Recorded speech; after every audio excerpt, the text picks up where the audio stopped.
क्या चीन और अमेरिका के बीच में अब व्यापार युद्ध असली वाला शुरू हुआ, जिसका मुनाफा सीधे भारत को मिलेगा? ट्रंप कार्ड पर चीन ने पलटवार किया है और अब अमेरिकी सामानों पर 34% टैरिफ वसूलेगा। जानेंगे आखिरकार क्या चल रहा है। 11 कंपनियों को गैर भरोसेमंद करार भी दिया है। तो वहीं 2047 तक क्या भारत बहुत सारी चीजों को बदल कर रख देगा। जियोपॉलिटिक्स में बहुत कुछ चल रहा है, हमेशा की तरह जानने को मिलेगा बहुत कुछ। आइए जानते हैं इन खबरों को विस्तार से। अमेरिकी राष्ट्रपति डोनाल्ड ट्रंप की ओर से लगाए गए नए रेसिप्रोकल टैरिफ को लेकर चीन ने जवाबी एक्शन का ऐलान कर दिया है। चीन 10 अप्रैल से अमेरिका से आने वाले सभी सामानों पर 34% टैरिफ लगाएगा। रॉयटर्स की रिपोर्ट के मुताबिक इसके अलावा अमेरिका को धरती के दुर्लभ, मीडियम और हैवी मेटेलिक एलिमेंट्स के एक्सपोर्ट पर 4 अप्रैल से नियंत्रण की घोषणा की गई है। इन एलिमेंट्स में समारियम, गैडोलिनियम,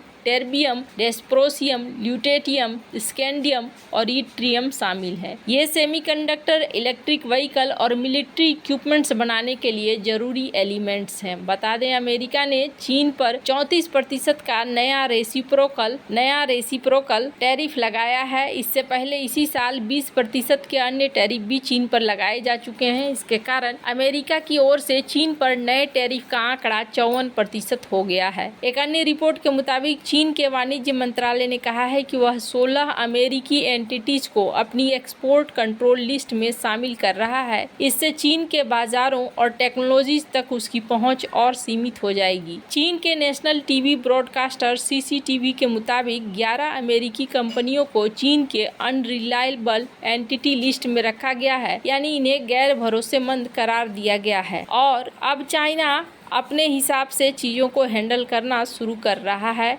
यहाँ पर देखने को मिल रहा है कि चाइना ने इसे एक गंभीर और नुकसान पहुँचाने वाला कदम बताया है। अमेरिका की तरफ से ट्रंप ने पहले से मौजूद 20% टैरिफ के ऊपर 34% अतिरिक्त शुल्क लगाया है, जिसे चीन ने एक तरफा और धमकाने वाली नीति करार दी है। चीन ने अमेरिका से इन शुल्कों को तुरंत हटाने और बातचीत के जरिए मतभेद सुलझाने की मांग की है। अमेरिका में चीनी सामान जैसे इलेक्ट्रॉनिक्स, कपड़े, खिलौनों की कीमतें बढ़ सकती है, क्योंकि चीन अमेरिका का तीसरा सबसे बड़ा व्यापारिक साझेदार है। अमेरिकी कृषि उत्पाद, सोयाबीन, मक्का, ऊर्जा संसाधन और मशीनरी पर 34% टैरिफ से चीन की आपूर्ति श्रृंखला प्रभावित होगी। इस घोषणा के बाद अमेरिकी डाउ जोन्स सूचकांक 900 अंक गिर गया और यूरोपीय स्टॉक 600 इंडेक्स में 4.5% की गिरावट आई। इससे वैश्विक मंदी की आशंका बढ़ गई है। ट्रंप की पारस्परिक कर नीति और चीन के प्रतिशोध का एक बड़ा इतिहास 2018 में देखने को मिलता है, जब ट्रंप ने अपने पहले कार्यकाल में चीनी आयात पर भारी टैरिफ लगाए थे। उस समय की घटना को अगर देखें तो अमेरिकी कदम मार्च 2018 में उठा, जिसमें ट्रंप ने राष्ट्रीय सुरक्षा के आधार पर चीनी स्टील पर 25% और एल्युमिनियम पर 10% टैरिफ लगाया। बाद में जुलाई और सितंबर 2018 में उन्होंने 250 अरब डॉलर के चीनी सामान पर 10 से 25% अतिरिक्त शुल्क लगाए। चीन ने तुरंत प्रतिक्रिया दी और अमेरिकी सोयाबीन, मक्का, सुअर का मांस और ऑटोमोबाइल पर 25% तक टैरिफ लगाया। कुल मिलाकर चीन ने 110 अरब डॉलर के अमेरिकी सामानों को निशाना बनाया। अमेरिकी किसानों, खासकर मिडवेस्ट क्षेत्र के सोयाबीन उत्पादकों को भारी नुकसान हुआ, क्योंकि चीन उनका सबसे बड़ा खरीदार था। अमेरिकी सरकार को किसानों को 12 अरब डॉलर की सब्सिडी देनी पड़ी। चीन में अमेरिकी उत्पादों की कीमतें बढ़ी, जिससे वहां के उपभोक्ताओं पर बोझ बढ़ा। वैश्विक आपूर्ति श्रृंखला बाधित हुई और दोनों देशों ने WTO में एक दूसरे के खिलाफ शिकायतें दर्ज की। साल 2018 में ट्रंप का दावा था कि टैरिफ से अमेरिकी उद्योगों को संरक्षण मिलेगा और व्यापार घाटा कम होगा। साल 2025 में भी उनका यही तर्क था। साथ ही फेंटेनाइल जैसे मादक पदार्थों पर अंकुश लगाने का दावा जोड़ा गया। दोनों बार चीन ने अमेरिकी कृषि और ऊर्जा क्षेत्र को निशाना बनाया, क्योंकि ये ट्रंप के समर्थक क्षेत्रों के लिए महत्वपूर्ण थे। साल 2018 में यह व्यापार युद्ध 2020 तक चला, जब फेज 1-2 ट्रेड डील हुई। 2025 में भी ऐसा तनाव लंबा चल सकता है जब तक कोई समझौता न हो। साल 2018 में टैरिफ चुनिंदा सामानों पर थे, लेकिन साल 2025 में चीन ने सभी अमेरिकी आयातों पर 34% शुल्क लगाने का दावा किया है, जो इसे और व्यापक बनाता है। साल 2018 में वैश्विक अर्थव्यवस्था मजबूत थी, लेकिन 2025 के बाद की मंदी और मुद्रास्फीति के कारण दोनों देशों पर दबाव ज्यादा है। अगर ये टैरिफ युद्ध बढ़ता है तो भारत जैसे देशों का फायदा होगा, क्योंकि कंपनियां चीन और अमेरिका से बाहर प्रोडक्शन बढ़ाने की कोशिश करेंगी, लेकिन वैश्विक मंदी का खतरा भी बढ़ता जाएगा। साल 2018 का व्यापार युद्ध दिखलाता है कि टैरिफ और प्रतिशोध दोनों ही देशों के लिए नुकसानदायक हो सकते हैं। 2025 में ट्रंप की 54% टैरिफ नीति और चीन का 34% जवाबी टैरिफ एक नया व्यापार युद्ध की शुरुआत हो सकता है। ये दोनों ही देशों के उपभोक्ताओं को महंगाई का सामना करने के लिए मजबूर करेगा और वैश्विक अर्थव्यवस्था को अस्थिर कर सकता है। भारत जैसे देशों को इस स्थिति का लाभ उठाने के लिए अपनी नीतियां तैयार करनी होंगी, जैसे कि AI और विनिर्माण में निवेश को बढ़ाना होगा। माना जा रहा है कि भारत अगर यहाँ थोड़ी चालाकी से काम ले तो भारत को जीत हासिल हो सकता है और भारत 2047 तक चीन को पीछे छोड़ सकता है। लेख में कहा गया है कि 21वीं सदी की शुरुआत में भारत के IT क्षेत्र ने वैश्विक तकनीक को नया रूप दिया था। अब 2025 एक नया मोड़ है, जहां अगली क्रांति सस्ते श्रम या पुरानी फैक्ट्रियों पर नहीं, बल्कि भारत की औद्योगिक ताकत और डिजिटल बुद्धिमत्ता के संयोजन पर निर्भर करेगी। लेखक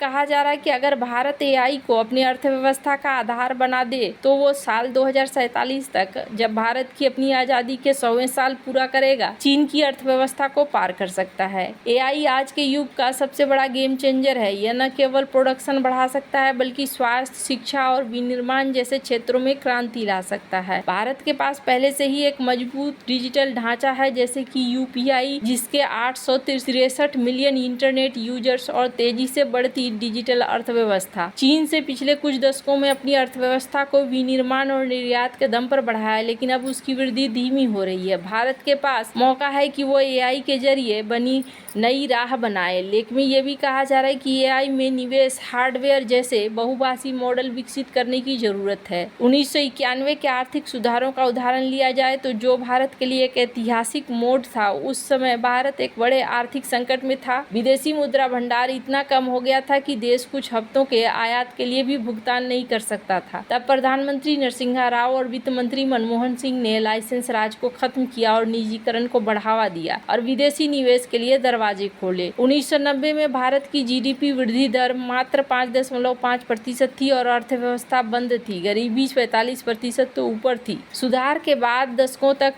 GDP वृद्धि दर 6 से 7% रही, फिर 2000 से 2010 के दशक में 8% पहुंच गई। विश्व बैंक के अनुसार 1992 से 2012 के बीच 20 करोड़ से ज्यादा लोग गरीबी रेखा से बाहर आए। उस समय सॉफ्टवेयर और IT क्षेत्र में भारत ने छलांग लगाई। बेंगलुरु और हैदराबाद जैसे शहर वैश्विक तकनीकी केंद्र बन गए। 1991 में भारत ने वैश्वीकरण और तकनीक का लाभ उठाकर अपनी अर्थव्यवस्था को बदला, ठीक वैसे ही जैसे यहाँ पर कहा जा रहा है। अब AI के जरिए भारत को आगे बढ़ना होगा। उस समय जहाँ सॉफ्टवेयर सेवा क्षेत्र भारत के लिए ताकत बने, तो अब AI विनिर्माण, स्वास्थ्य, शिक्षा में नई संभावना को खोल सकता है। उदाहरण के लिए अगर 1990 के दशक में भारत ने सॉफ्टवेयर निर्यात पर ध्यान नहीं दिया होता तो आज वह वैश्विक IT हब नहीं होता। इसी तरह अगर भारत अब AI में पीछे रहा तो वह चीन जैसे देश से प्रतिस्पर्धा में पिछड़ सकता है। चीन ने 1980 के दशक में डेंग सियाओपिंग के सुधारों के बाद विनिर्माण और निर्यात पर ध्यान दिया। 1990 में उसकी GDP हिस्सेदारी वैश्विक स्तर पर 2% थी और 2021 तक 18.4% हो गई। लेकिन अब जनसंख्या घट रही है और श्रम लगातार बढ़ रहा है। दूसरी तरफ भारत की युवावादी और डिजिटल क्षमता उसे फायदा दे सकती है। वैसे आपको क्या लगता है, क्या भारत इस समय का इस्तेमाल कर पाएगा? कमेंट कर अपनी राय जरूर बताएं। जल्द मिलते हैं अगले वीडियो में नई खबर के साथ।